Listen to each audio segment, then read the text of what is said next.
Okay, guys, I'm trying to get ahead here, which you can probably tell because I'm wearing the same sweater, which is my husband's sweater because I had to shovel snow at 8 o'clock this morning so I could get out of the driveway. And it was 2 degrees, so this is not a sweater you will see on a normal day. I'm going to read two smaller chapters. This is what we're probably going to cover next Monday, Tuesday. The first one is called Good Form. It's on 171. This is right after Into the Field. Remember, the PDF to these is posted on Schoology as well, if you'd just rather read them yourself. It's time to be blunt. I'm 43 years old, true, and I'm a writer now, and a long time ago I walked through Quang Ngai province as a foot soldier. Almost everything else is invented. But it's not a game, it's a form. Right here now as I invent myself. I'm thinking of all I want to tell you about why the book is written as it is. For instance, I want to tell you this. 20 years ago, I watched a man die on a trail near the village of my key. I did not kill him, but I was present, you see, and my presence was guilt enough. I remember his face, which was not a pretty face, because his jaw was in his throat, and I remember feeling the burden of responsibility and grief. I blame myself, and rightly so, because I was present.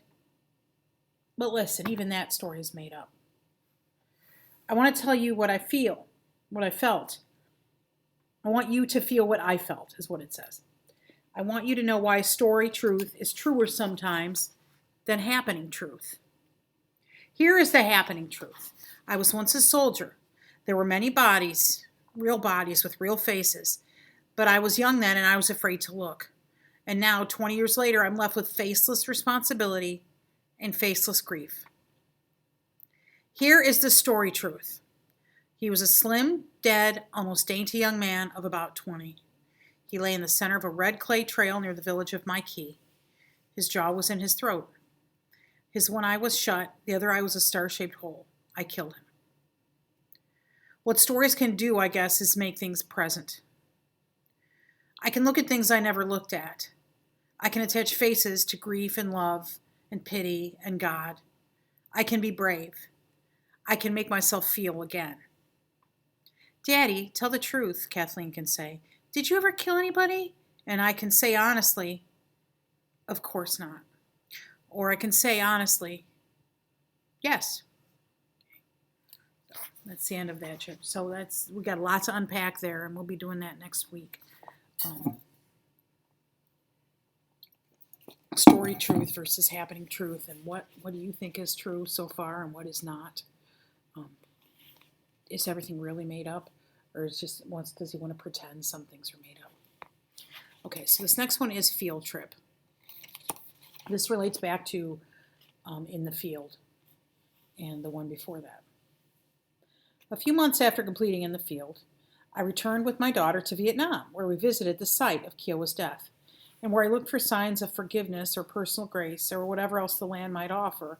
The field was still there, though not as I remembered it. Much smaller, I thought, and not nearly so menacing. And in the bright sunlight, it was hard to picture what had happened on the ground some 20 years ago. Except for a few marshy spots along the river, everything was bone dry. No ghosts, just a flat, grassy field. The place was at peace. There were yellow butterflies. There was a breeze and a wide blue sky. Along the river, two old farmers stood in ankle-deep water, repairing the same narrow dike where we laid out Kiowa's body after pulling him from the muck. Things were quiet. At one point, I remember, one of the farmers looked up and shaded his eyes, staring across the field at us. Then after a time, he wiped his forehead and went back to work. I stood with my arms folded, feeling the grip of sentiment and time. Amazing, I thought. 20 years. Behind me in the Jeep, my daughter Kathleen sat waiting with a government interpreter. And now and then I could hear the two of them talking in soft voices. They were already fast friends. Neither of them, I think, understood what all this was about. White insisted that we search out this spot. It had been a hard 2-hour ride from Quang Ngai City. Bumpy, dirty roads on a hot August sun and ending up at an empty field at the edge of nowhere. I took out my camera, snapped a couple of pictures, and stood gazing out at the field. After a time, Kathleen got out of the Jeep and stood beside me. You know what I think? She said. I think this place stinks. It smells like God, I don't even know what. It smells rotten. It sure does. I know that. So when can we go? Pretty soon, I said. She started to say something, but then hesitated. Frowning, she squinted out at the field for a second, then shrugged and walked back to the Jeep. Kathleen had just turned 10. Trip was a kind of birthday present, showing her the world, offering a small piece of her father's history. For the most part, she'd held up well, far better than I, and over the first 2 weeks she'd trooped along without complaint as we hit the obligatory tourist stops: Ho Chi Minh's mausoleum in Hanoi, a model farm outside Saigon, the tunnels at Cu Chi, the monuments and government offices and orphanages. Through most of this, Kathleen had seemed to enjoy the foreignness of it all, the exotic food and animals, and even during these periods of boredom and discomfort, she'd kept up a good-humored tolerance. At the same time, however, she'd seemed a bit puzzled. The war was as remote to her as cavemen and dinosaurs. One morning in Saigon, she'd asked what it was all about. This whole war, she said. Why was everybody so mad at everybody else? I shook my head. They weren't mad exactly. Some people wanted one thing and the other people wanted another thing. What did you want? Nothing, I said. Stay alive. That's all? Yes. Kathleen sighed. Well, I don't get it. I mean, how come you were even here in the first place? I don't know, I said, because I had to be. But why? I tried to find something to tell her, but finally I shrugged and said, it's a mystery, I guess. I don't know. For the rest of the day, she was very quiet. That night, though, just before bedtime, Kathleen put her hand on my shoulder and said, you know something? Sometimes you're pretty weird, aren't you? Well, no, I said. You are too. She pulled her hand away and frowned at me. Like coming over here. Some dumb thing happens a long time ago and you can't ever forget it? And that's bad? No, she said. That's weird. It's the second week of August, near the end of our stay.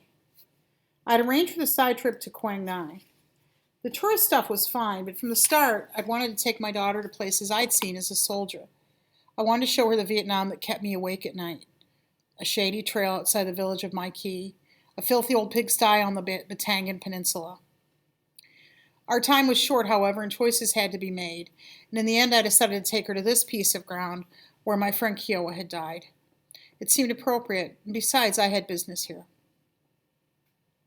Now, looking out at the field, I wondered if it was all a mistake. Everything was too ordinary. A quiet, sunny day, and the field was not the field I remembered. I pictured Kiowa's face, the way he used to smile, but all I felt was the awkwardness of remembering. Behind me, Kathleen let out a little giggle. The interpreter was showing her magic tricks. There were birds and butterflies, the soft rustlings of rural anywhere.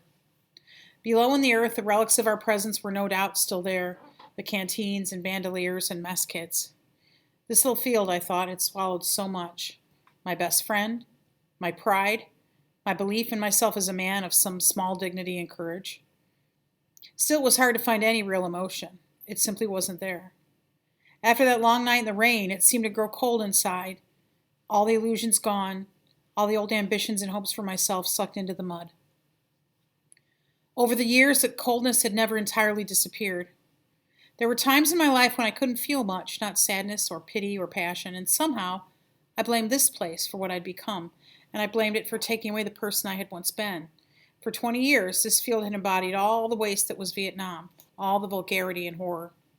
Now it was just what it was, flat and dreary and unremarkable.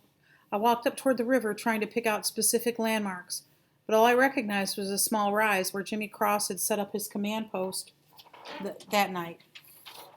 Nothing else. For a while I watched two old farmers working under the hot sun. I took a few more photographs, waved at the farmers, and turned and moved back to the Jeep. Kathleen gave me a little nod. Well, she said, I hope you're having fun. Sure. Can we go now? In a minute, I said. Just relax. At the back of the Jeep, I found the small cloth bundle I'd carried over from the States. Kathleen's eyes narrowed. What's that? Stuff, I told her. She glanced at the bundle, then hopped out of the Jeep and followed me back to the field. We walked past Jimmy Cross's command post, past the spot where Kiowa had gone under, down to where the field dipped into the marshland around the river. I took off my shoes and socks. Okay, Kathleen said. What's going on? Quick swim. Where? Right here, I said. Stay put. She watched me unwrap the cloth bundle. Inside were Kiowa's old moccasins. I stripped down to my underwear, took off my wristwatch, and waded in. The water was warm against my feet. Instantly, I recognized the soft, fat feel of the bottom. The water here was 8 inches deep. Kathleen seemed nervous. She squinted at me, her hands fluttering. Listen, this is stupid, she said. You can't even hardly get wet. How can you swim out there? I'll manage. But it's not, God, it's not even water. It's like mush or something. She pinched her nose and watched me wade out to where the water reached my knees. Roughly here, I decided, was where Mitchell Saunders had found Kiowa's rucksack. I eased myself down, squatting at first, then sitting. There was again that sense of recognition. The water rose to mid-chest, a deep greenish brown, almost hot. Small water bugs skipped along the surface. Right here, I thought. Leaning forward, I reached in with the moccasins and wedged them into the soft bottom, letting them slide away. Tiny bubbles broke along the surface. I tried to think of something decent to say, something meaningful and right, but nothing came to me. I looked down into the field. Well, I finally managed. There it is. My voice surprised me. It had a rough, chalky sound full of things I did not know were there. I wanted to tell Kiowa that he'd been a great friend, the very best, but all I could do was slap hands with the water. The sun made me squint. 20 years, a lot like yesterday, a lot like never. In a way, maybe I'd gone under with Kiowa, and now, after 2 decades, I'd mostly worked my way out. A hot afternoon, a bright August sun, and the war was over. For a few moments, I could not bring myself to move. Like waking from a summer nap, feeling lazy and sluggish, the world collecting itself around me. 50 meters up the field, one of the farmers stood watching from along the dike. The man's face was dark and solemn. As we stared at each other, neither of us moving, I felt something go shut in my heart while something else swung open. For a second, I wondered if the old man might walk over to exchange a few war stories. But instead, he picked up a shovel and raised it over his head and held it there for a time, grimly, like a flag. And then he brought the shovel down and said something to his friend and began digging into the hard, dry ground. I stood up and waded out of the water. What a mess, Kathleen said. All that gunk on your skin. You look like... Wait till I tell Mommy. She'll probably make you sleep in the garage. You're right, I said. Don't tell her. I pulled on my shoes, took my daughter's hand, and led her across the field toward the Jeep. Soft heat waves shimmered up out of the earth. When we reached the Jeep, Kathleen turned and glanced out at the field. That old man, she said, is he mad at you or something? I hope not. He looks mad. No, I said. All that's finished. All right, so that is it for that, and we will move on later, and that's it.